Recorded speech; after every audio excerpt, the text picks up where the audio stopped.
ఈ రోజు నా ముందు ఉన్నారు రాజమండ్రి నుంచి చోటు. మీ అందరికీ తెలుసు, వెరీ ఫేమస్ పర్సన్ అని చెప్పాలి.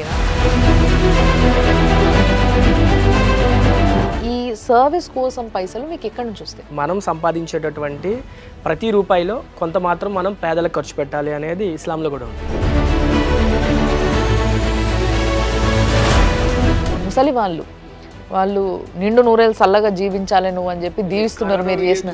వాళ్ళ కళ్ళల్లో ఆనందం చూడగలిగాను అని అంటే అసలు నిజంగా అది నేను దేవుడు నాకు ఇచ్చినటువంటి అదృష్టంగానే భావిస్తాను.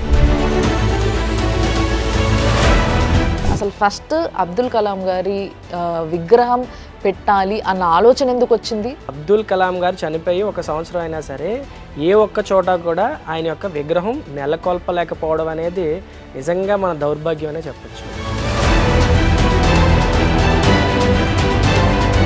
చాలా పర్మిషన్లు కావాలి కదా ఒక విగ్రహం పెట్టి, అది కూడా ఒక మంచి ఫేమస్ జంక్షన్లో. ఈ రోజున రాజమండ్రి అంటే దేనికి ప్రతీక అంటే మొట్టమొదటి అబ్దుల్ కలాం విగ్రహం పెట్టినటువంటి వారికి ప్రతీక అని చెప్పేసి.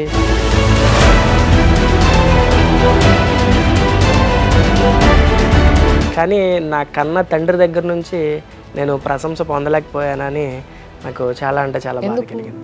శ్వాస విడిచిన తర్వాతే నేను ఆ యొక్క విగ్రహాన్ని చూపించగలిగాను, కానీ ఆయన బ్రతికున్నప్పుడు ఆ విగ్రహాన్ని నేను చూపించలేకపోయాననే గిల్ట్, ఆ బాధ.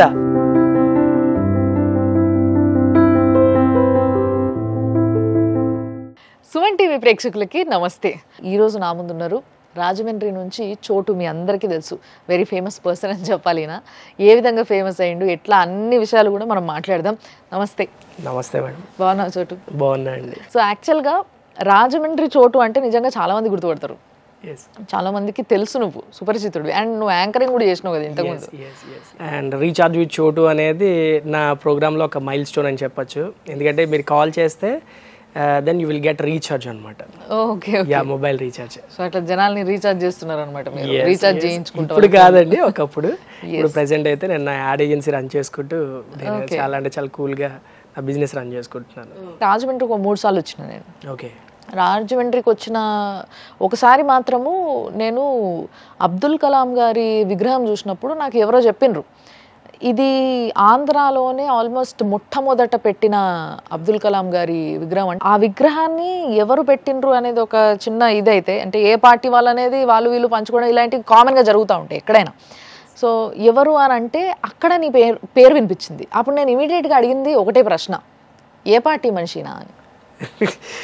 ఇప్పుడు నువ్వే చెప్పాలి, అసలు ఫస్ట్ అబ్దుల్ కలాం గారి విగ్రహం పెట్టాలి అన్న ఆలోచన ఎందుకు వచ్చింది, అండ్ నువ్వే పార్టీకి సంబంధించిన?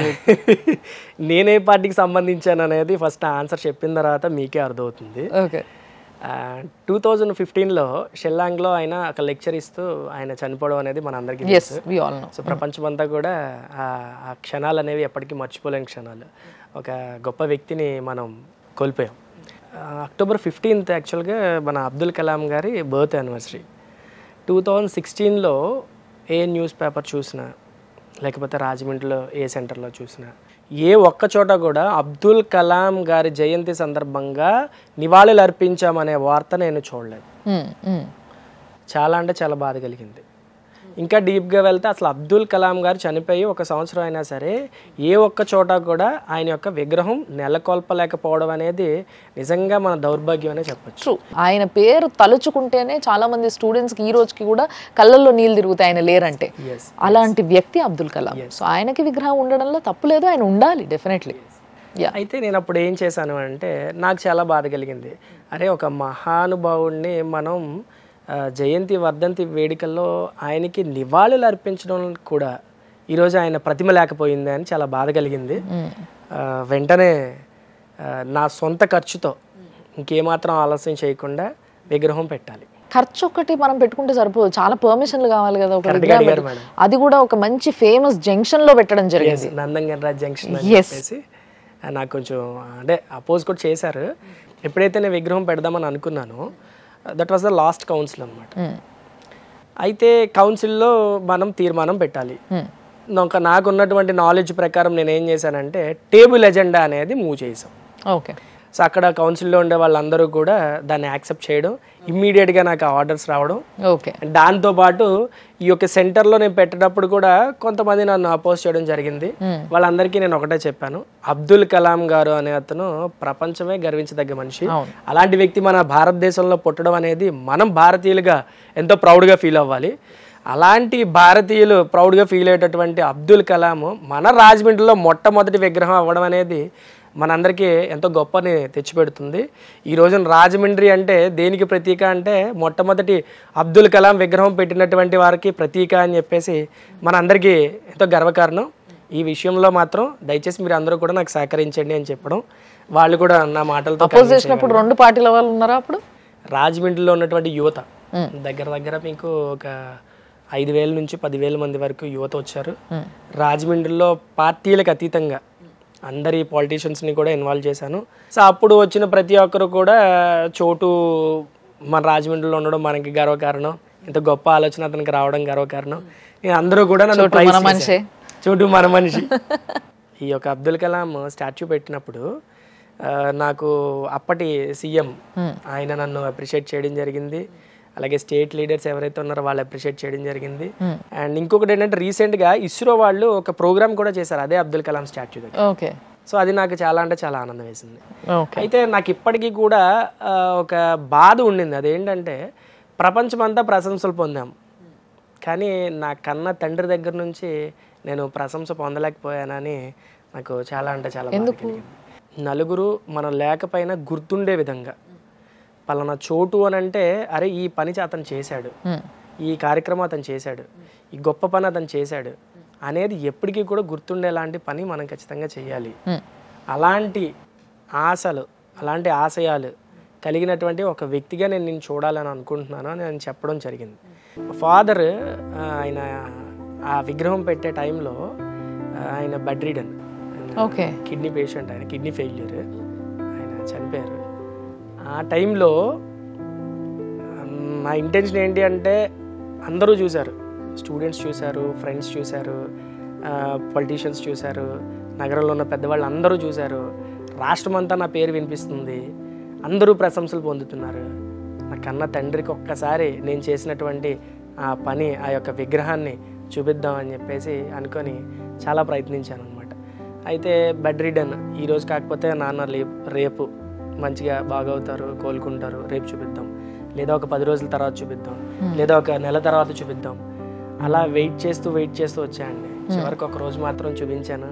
ఆ రోజు ఆయన శ్వాస లేకుండా ఉన్నారు.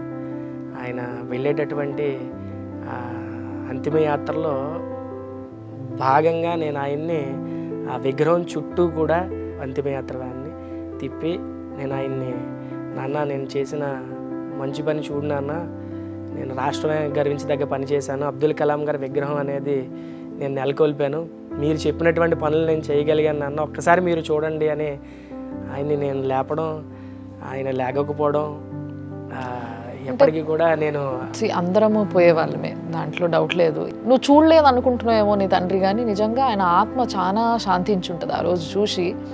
అంటే అంతకన్నా గొప్ప యూనో రెస్ట్ ఇన్ పీస్ ఎవ్వరూ ఇవ్వకపోవచ్చు ఆయనని, కానీ మీరు ఇచ్చుంటారు ఆయనకి. మీలాగే నేను కూడా మనసులో అనుకొని అప్పుడు నాకు ఒకటే అనిపించింది, ఎవరైనా సరే ఏదైనా సాధించాలి అని అనుకుంటే మాత్రం తల్లిదండ్రులు బ్రతికున్నప్పుడు మాత్రం సాధించండి. తల్లిదండ్రులు వాళ్ళ కన్న కళల్లో ఒక్కటైనా సరే మనం నిజం చేసి మనం అంటే ఏంటో ప్రూవ్ చేసుకున్నాం అనే ఒక ఆనందాన్ని వాళ్ళకి ఇవ్వండి. ఈరోజు నేను అంతా చేశాను, అన్ని ప్రశంసలు పొందాను, నా కన్న తండ్రిని నేను శ్వాస విడిచిన తర్వాతే నేను ఆ యొక్క విగ్రహాన్ని చూపించగలిగాను, కానీ ఆయన బ్రతికున్నప్పుడు ఆ విగ్రహాన్ని నేను చూపించలేకపోయాను అనే గిల్ట్, ఆ బాధ ఇప్పటికీ కూడా నన్ను బాధిస్తుంది. లేదు, ఒక స్వచ్ఛంగా ఉండేది ఎటువంటి మలినం అంటనేది ఆత్మ. ఆ ఆత్మ అది నువ్వు ఏదైతే చూపించాలనుకున్నావో ఒక కొడుకుగా అది తప్పకుండా చూసి సంతోషించి ప్రశాంతంగా ఆయన అంతిమ యాత్రను కంప్లీట్ చేసుకొని ఉంటాడు. డెఫినెట్లీ ఎప్పుడు ఆయన ఆరా నీ చుట్టూ ఉండి నువ్వు చేసే మంచి పనులను ఆయన చూస్తూనే ఉంటాడని నువ్వు నమ్మితే తప్పకుండా చూస్తాడు ఆయన. Thank you. అందుకనే నేను అబ్దుల్ కలాం పేరు మీద ఫౌండేషన్ కూడా స్టార్ట్ చేశాను. ఓకే. ఈ ఫౌండేషన్ స్టార్ట్ చేసి అక్కడి నుంచి నా సేవా కార్యక్రమాలు అనేవి అబ్దుల్ కలాం గారి పేరు మీద నేను చేయడం అనేది జరుగుతుంది. దాని తర్వాత చేసిన ప్రతి ఒక్క పని మళ్ళీ అదే అబ్దుల్ కలాం గారి పేరు పైన చెయ్యాలి, ఫౌండేషన్ పెట్టాలి అన్న ఆలోచన ఎందుకు వచ్చింది నీకు? అంటే ఇప్పుడు నా పేరో, నా ఇంట్లో వాళ్ళ పేరో, లేకపోతే నేను బాగా అభిమానించే నాయకుల పేరో పెట్టాను అనుకోండి, అది నా స్వార్థం అవుతుంది. అంటే దాని నుంచి వచ్చే మంచి నేను ఒక పేరుకి వాడుకుంటున్నాను అన్నట్టు అనిపిస్తుంది. అదే నేను అబ్దుల్ కలాం గారి పేరు మీద నేను ఏదైనా సేవా కార్యక్రమం చేశారనుకోండి, ఆ యొక్క సేవా కార్యక్రమానికి కూడా అబ్దుల్ కలాం గారి పేరు కనిపించగానే ఆ యొక్క సేవా కార్యక్రమం కూడా గొప్పగా ఉంటుంది. అలాగే ఆయన పేరు మీద చేసేటటువంటి ప్రతి ఒక్కటి కూడా మన ఇండియాని రిప్రజెంట్ చేస్తుంది, కానీ నన్నో, నా కుటుంబాన్నో, లేకపోతే నేను తిరిగేటటువంటి నా సర్కిల్నో రిప్రజెంట్ చేయదు. మొట్టమొదటిసారిగా నేను ఆయన పేరు పెట్టి ఫౌండేషన్ ప్రారంభించడానికి కారణమే అది. చోటు అనగానే కేవలం యాంకరింగ్ లేకపోతే సోకాళ్ళు ఇప్పటి వరకు నువ్వు చెప్పిన పాయింట్సే కాకుండా ఇంకొకటి బాగా గుర్తుకొచ్చేది ఏంటి అంటే రాజమండ్రిలో చాలా మందికి నువ్వు హెల్ప్ చేస్తావని, చాలా సర్వీస్ చేస్తావని. అంటే బేసిక్గా ఒక వ్యక్తి సర్వీస్ చెయ్యాలి అని అంటే ఆయన సంపాదించుకునే దాన్ని మించి సంపాదించాల్సి వస్తుంది. సో ఫస్ట్లీ నాకు చెప్పండి, ఫస్ట్ మీరు ఈ సర్వీస్ కోసం పైసలు మీకు ఎక్కడి నుంచి వస్తాయి? సర్వీస్ చేయాలి అని అంటే పైసలే ఉండాల్సిన అవసరం లేదండి. బహుశా మీకు చాలామంది చాలా ఇంటర్వ్యూస్లో చెప్పు ఉంటారు, సర్వీస్ చేయాలి అనే ఒక ఆలోచన అయితే ఖచ్చితంగా ఉండాలి. ఎప్పుడైనా మన దగ్గర డబ్బు వచ్చినప్పుడు ఎదుటి వాళ్ళ ఆకలి తీర్చాలి అనే ఒకటి, ఎదుటి వాళ్ళకి సహాయపడాలి అనే ఒకటి, ఎదుటి వాళ్ళ కోసం ఏదైనా చేయాలి అని ఒకటి, లేదా సొసైటీలో ఒక మంచి కార్యక్రమం చేయాలి అని ఒకటి, నలుగురికి ఆదర్శప్రాయంగా ఉండాలనేది ఒకటి, ఆ ఆలోచన అనేది చాలా తక్కువ మందికి ఉంటుంది. బహుశా ఈ రోజున డబ్బు అందరి దగ్గర ఉండొచ్చు, కానీ అందరూ సహాయం చేయలేరు. అలా అని సహాయం చేసే వాళ్ళందరి దగ్గర డబ్బు ఉండదు. చైల్డ్హుడ్ నుంచి నాకు మా పేరెంట్స్ అవనివ్వండి, అండ్ నేను చదివేటటువంటి ఇస్లాం అవనివ్వండి, మనం సంపాదించేటటువంటి ప్రతి రూపాయిలో కొంత మాత్రం మనం పేదలకు ఖర్చు పెట్టాలి అనేది ఇస్లాంలో కూడా ఉంది. సమ్ ఆఫ్ ది వీడియోస్ మీరు ఎవరికైతే సహాయం చేసినారో దాంట్లో ముఖ్యంగా వృద్ధులు, ముసలి వాళ్ళు నిండు నూరేళ్ళు చల్లగా జీవించాలి నువ్వు అని చెప్పి కరోనా వీడియో చూసి ఉంటారు మేడం. కరోనా టైంలో నేను హెల్ప్ చేసిన వీడియో. ఎగ్జాక్ట్లీ. నాకు ఎప్పుడైనా నేను ఏదైనా అంటే నా లైఫ్ మీద నేను ఎప్పుడైనా సరే డిప్రెస్డ్గా ఫీల్ అవుతున్నప్పుడు, అరే నేను ఏదైనా సాధించానా లేదా అని నేను అనుకున్నప్పుడు మాత్రం నేను కూడా ఆ వీడియోని చూసి ఒకసారిగా రిలాక్స్ అవుతాను. ఎందుకంటే ఇంతమంది వాళ్ళ యొక్క బ్లెస్సింగ్స్ నేను గెయిన్ చేయగలిగాను, ఇంకా లైఫ్లో ఇంతకన్నా గుడ్ అచీవ్మెంట్ ఏముంటుంది అని చెప్పేసి. సో అయితే ఈ కరోనా టైంలో మీరు అన్నట్టు ఆ వృద్ధులకి వాళ్ళ కళ్ళల్లో ఆనందం చూడగలిగాను అని అంటే అసలు నిజంగా అది నేను దేవుడు నాకు ఇచ్చినటువంటి అదృష్టంగానే భావిస్తున్నాను. మా ఇంట్లో కూడా సక్రమంగా భోజనాలు పెట్టు సార్. మా కోసం ఇంత శ్రద్ధ తీసుకుని మీ చేతిలో సేవ చేసుకున్నాను. భగవంతుడికి చేసుకున్నాను. ఎలా పాపలో కలకాలం చల్లగా బ్రతకాలి సార్. అల్లా దైవాలు ఇప్పుడు బాగుంటారు సార్. ధన్యవాదాలు. మా కుటుంబంలోనే సకాలంలో సక్రమంగా ఇంత చక్కని భోజనం మాకు అందింది. మీరు శ్రద్ధగా ఉంటే మీ చేతితో మాకు అందిస్తున్నారు. ధన్యవాదాలు. మీకు సేవ చేసుకున్న అదృష్టం భగవంతుడు నాకు కలిగించాడు.